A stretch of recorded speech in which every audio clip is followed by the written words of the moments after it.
Every time I see protesters blocking traffic, even for causes I might agree with, I instinctively take their message less seriously.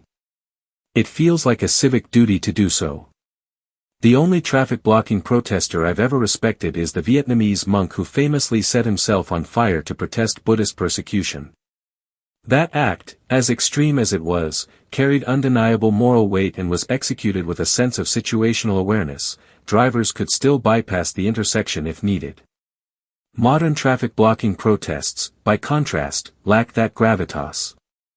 Groups of people sitting across busy roads inconvenience countless innocent commuters, many of whom might even support the cause, but whose frustration drowns out the intended message. People relate more to their own struggle to get to work on time than to abstract warnings about climate deadlines or political reforms. The message is lost amid honking horns and expletives. At least some modern activists, like Just Stop Oil, pair disruption with a clear agenda. I might disagree with their tactics, but they have an identifiable purpose.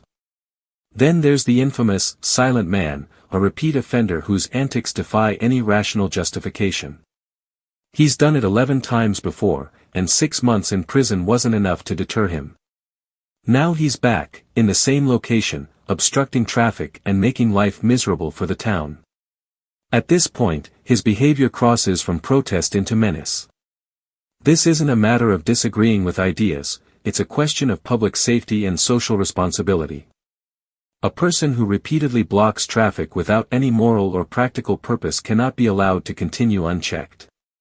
Some form of strict enforcement is necessary, whether that's a lengthy jail term, severe fines, or other measures.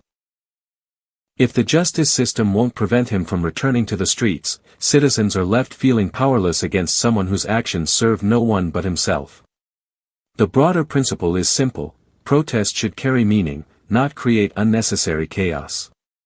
Disruption for disruption's sake erodes public sympathy and trivializes the act of standing up for a cause. When protests interfere with daily life without compelling rationale, they breed resentment and ridicule. Rogue, causeless traffic blockers like Silent Man undermine the very idea of civic engagement. Society can tolerate passionate activism, but there's no room for repetitive, purposeless obstruction that inconveniences and endangers everyone else.